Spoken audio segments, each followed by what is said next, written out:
Sebenarnya kita ketahui bahwa saat ini masyarakat lebih berhati-hati ya.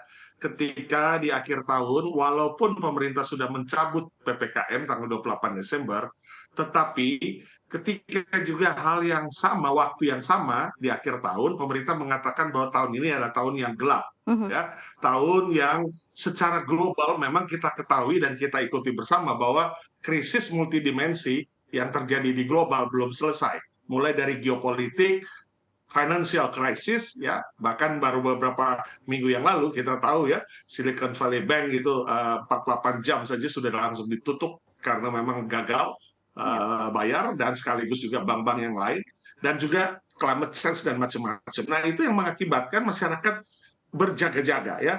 Ketika pernyataan pemerintah mengatakan gelap, ya kita memahami bahwa gelap itu, kalau gelap itu memang harus hati-hati ya. Kalau kita mati lampu di rumah kan kita harus hati-hati, ambil lilin, ambil senter Mhm. ya. Jadi semuanya akan berhati-hati.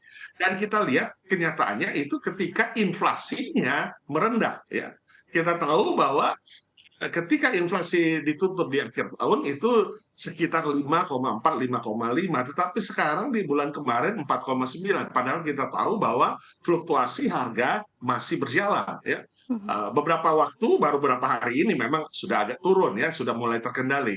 Tetapi kita ketahui dengan kondisi berjaga-jaga masyarakat ini, tentunya mereka lebih berhati-hati atau mengatur pembelanjaan sedemikian rupa yang penting, yang pokok saja. Ya. Tetapi di masa Ramadan ini kita ketahui bahwa yang namanya belanja nggak terelakkan ya.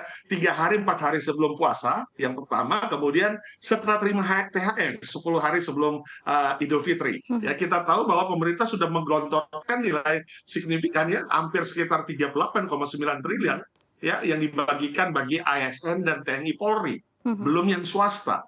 Nah, itu pasti juga di akhir bulan ini atau menjelang Idul Fitri, tetap juga masyarakat akan berbelanja. Baik, Pak Roy, kalau kita ketahui begitu ya, APBI ini memproyeksikan bahwa transaksi di pusat perbelanjaan akan meningkat hingga 30% selama periode Ramadan dan juga Lebaran tahun 2023. Ini sebenarnya apa aja yang menjadi tolak ukurnya, Pak Roy? Ya, tentunya tolak ukurnya yang tetap tadi itu, ya, ada pola musiman ya. Mhm. Belanja masyarakat itu di Indonesia ada pola musiman, ya. Pola musiman itu terwujud ketika HBKN, dan kita ketahui ini bukan baru sekarang ini saja ya, tapi sudah dari tahun ke tahun HBKN Ramadan itu adalah puncak transaksi ya. Ketika masyarakat mendapatkan transaksi THR maksudnya, pasti mereka akan belanjakan ya setiap bulan Ramadan, karena memang itu adalah extra income bagi mereka.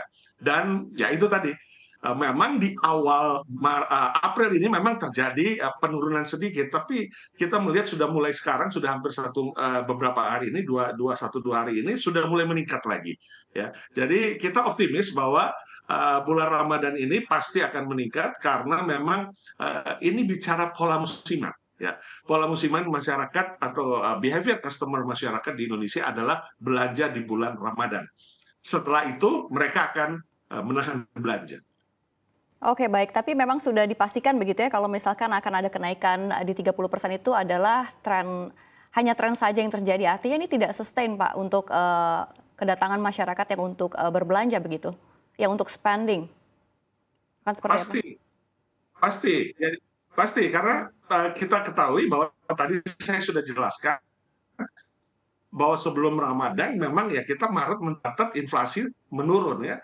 Jadi dengan kata lain, ini inflasi menurun bukan faktor daya beli ya, tapi memang ada kehati-hatian masyarakat ya mengantisipasi situasi global yang memang juga sudah di-alert, tadi saya sudah sampaikan oleh pemerintah bahwa tahun 2023 ini tahun yang penuh tantangan ya.